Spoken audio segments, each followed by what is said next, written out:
Hey guys, welcome back to my channel Tanisha official. তো তোমরা কেমন আছো? আশা করি ভালো আছো, আমরাও ভালো আছি। তো গাইস, চলে আসলাম আরেকটা নতুন ভিডিও নিয়ে। তো তোমরা ভিডিওটা দেখে এতক্ষণে বুঝে গেছো এটা কিসের ভিডিও হতে চলেছে। হ্যাঁ গাইস, আজকে হলো আমার দাদার মেয়ের জন্মদিন। তো জন্মদিনটা যেহেতু ঘরোয়াভাবে হচ্ছে, তো সেইভাবে কোনো আয়োজন করা হয়নি, আমরা নিজেরাই ঘরে সেলিব্রেট করছি। তো এখানে দেখো ওদেরকে থালার মধ্যে সাজিয়ে খেতে দেওয়া হয়েছে। তো ওরা নিজেরাই খাবে, আমাদের কাউকে খাওয়াতে দেবে না। তো দেখো জোর জবরদস্তি করে ওদেরকে খাওয়ানো হচ্ছে। তো এরা দুজনেই কিন্তু আমার দাদার মেয়ে। তো আজকে বার্থডেটা হলো এই যে পিঙ্ক কালারের টপ পরা, তো ওটা হলো আমার বড়দার মেয়ে। তো ওরই আজকে জন্মদিন। তো সেই কারণে দেখো এবার পাশে ওটা মেজদার মেয়ে, তো ওকেও তো একটু সাজিয়ে খেতে দেওয়া হয়, ওটাও তো বাচ্চা। তো দেখো দুজনকেই থালা সাজিয়ে খেতে দেওয়া হয়েছে, তো ওরা খাক। তো চলো আমরা দেখে আসি রাতের মেনুটা কি হবে। তো এদিকে দেখো রাতে রান্না করার জন্য সব কিছু কেটে রেখে দিয়েছে। এখানে কাঁচা আম কেটে রেখে দিয়েছে, আর এই যে প্লাস্টিকের মধ্যে শসা আছে। তো আর এদিকে দেখো রান্নাটা বসিয়ে দেওয়া হয়েছে। তো যেহেতু আমাদের ঘরোয়া, তো সেখানে কোনো লোকজনকে নেমন্তন্ন করা হয়নি। তো দেখো এখানে হচ্ছে এত বড় কড়াইটা তো আর গ্যাসে বসানো যায় না, তো সে কারণে কাঠের উনানে বসানো হয়েছে। তো এখানে কিন্তু শুধু তরকারিটাই হবে।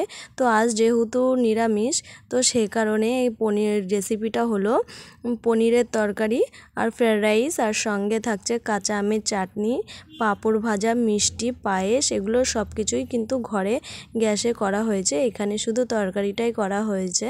তো এইদিকে দেখো আমার দাদা এখানে রান্না করছে। প্রথমে মাসি রান্না করছিল, তো ও বলছে যে তুমি সরো, আমি করছি, মাসির শরীরটা একটু খারাপ, তাই এখানে দাদাই রান্না করছে।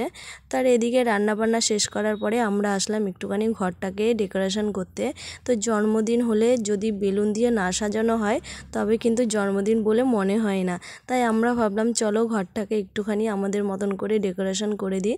আর এইদিকে আমরা বেলুন ফোলাচ্ছি, আর এইদিকে বাচ্চাগুলো সব বেলুনগুলো ফাটিয়ে দিচ্ছে।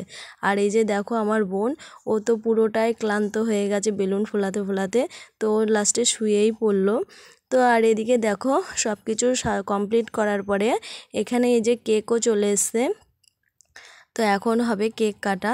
তো তার জন্য দেখো সবাইকে ডাকা হয়েছে। তো এগুলো কিন্তু সবই আমার হচ্ছে আমাদের ঘরের লোক, এই যে দাদা, বৌদি, বোন সবাই আছি আমরা। তো এইদিকে এই যে কেক কাটা হবে, তো এর জন্য সব কিছু রেডি করা হয়ে গেছে। আর আমি বলছি দেখো আমাকে একটু ভিডিওতে নে।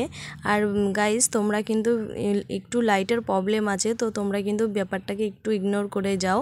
লাইটের প্রবলেমের জন্য একটু ওরকম কালো কালো এসছে ভিডিওটা।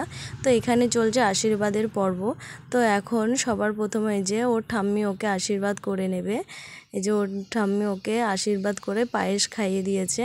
তো এরপরে ওর মা দেখো এখানে আশীর্বাদ করছে। তো এরপরে কিন্তু একে একে সবাই আশীর্বাদ করে নিয়েছে।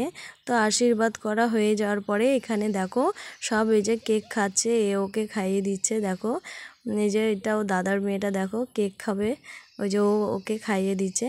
তারপরে এখানে কেক টেক খাওয়া কমপ্লিট হয়ে গেছে। তার এইদিকে দেখো সবাইকে এই যে কেকগুলো কাটা হয়েছে, এবার সবাইকে ভাগ করে দেওয়া হবে। আর এইদিকে দেখো গাইস, আমরা কেক মেখে সব এক একজন ভূত হয়ে গেছি। তো চলো আজকের ভিডিওটা যদি ভালো লেগে থাকে অবশ্যই কিন্তু লাইক কমেন্ট করতে ভুলবে না। আর যারা চ্যানেলটিতে নতুন আছো তারা কিন্তু অবশ্যই চ্যানেলটিকে সাবস্ক্রাইব করে দেবে। তো টাটা, সবাই ভালো থেকো, সুস্থ থাকো, গুড নাইট।